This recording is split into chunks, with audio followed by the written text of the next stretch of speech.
I thought marriage was simple, until the night my wife's friends told me there wasn't a seat for me at their table. I used to think marriage was simple. Wake up next to the woman you love, kiss her good morning, share breakfast, argue about nothing, laugh about everything, and fall asleep knowing you chose the right person. For the first 14 months with Emma, that's exactly how it felt. She was brilliant, kind, confident, and steady in ways that made ordinary life feel warm. I ran my small auto parts shop, she worked from home consulting for businesses, and together we built a peaceful rhythm. I thought that was all we needed. Then came her friends. Emma's circle was tight-knit, almost like a private club.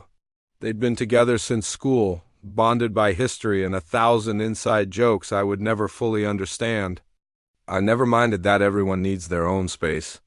But one friend stood out like a knife hidden in a bouquet, Jennifer. Jennifer wasn't loud or rude in the obvious way. She was the queen bee hidden behind charm, a woman who smiled like she approved of you and spoke like she didn't. If a room was a stage, she always made sure the spotlight found her. She wasn't Emma's friend. She was Emma's ruler. I tried to ignore it. Emma loved those women, so I respected that. I sat through brunches where conversations felt like competitions, dinners where Jennifer's compliments doubled as small cuts, and gatherings where I felt like a guest in my own marriage. Still, I stayed polite. For Emma, I endured all of it. Then came the night everything changed. It started on an ordinary Tuesday. Emma, humming in the kitchen, tossed out the invitation like it was nothing.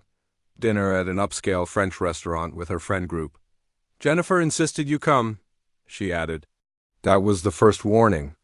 Jennifer never insisted on anything unless she had a plan. Friday arrived. Emma looked stunning in an emerald dress, and I wore my charcoal suit because she liked it, not because Jennifer expected it. When we entered the restaurant, the table was already full. 8 seats, 8 people, no space for me. I thought maybe I miscounted. Maybe a chair was missing. But Jennifer smiled at us with sugary condescension. "Oh, didn't Emma tell you? We only reserved for 8. "I'm sure the bar has room if Marcus wants to sit." Emma froze. She didn't defend me.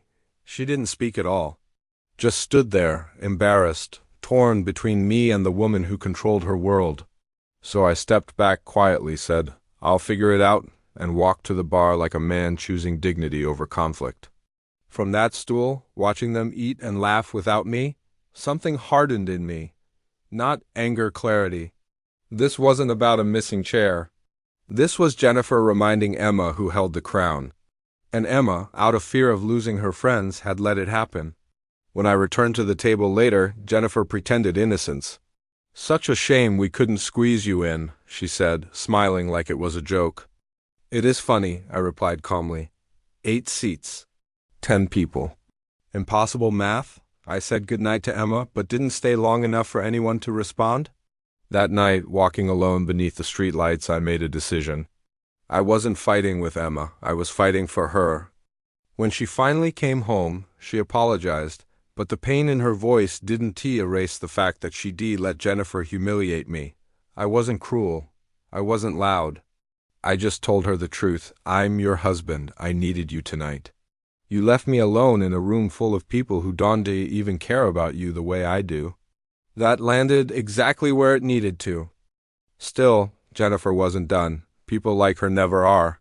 She thrived on control, and I knew she'd push harder before she gave up. The next dinner invitation came, and Emma hesitated when she told me. She was afraid I'd say no, but I said yes. Because hiding wouldn't fix anything. At that dinner, I studied Jennifer not emotionally, but strategically. Every comment she made, every glance she gave Emma, every subtle flick of power, she wasn't just belittling me. She was tightening her hold on Emma. She wanted Emma dependent, loyal, obedient. And Emma, she was shrinking. But I wasn't going to let Jennifer take her.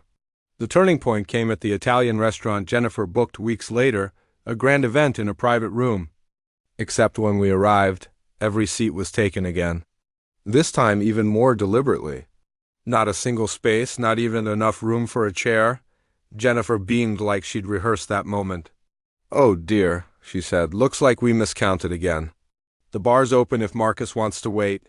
Emma's face crumpled with embarrassment. I didn't scold her. I didn't argue with Jennifer. I simply said, "No problem," and walked away. But instead of going to the bar, I went to the manager. "I'm Marcus Thompson," I told him. "I own this restaurant." He blinked in surprise, then nodded. Minutes later, he entered the private room with all the authority in the world.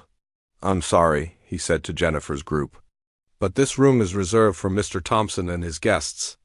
We'll need your party to relocate."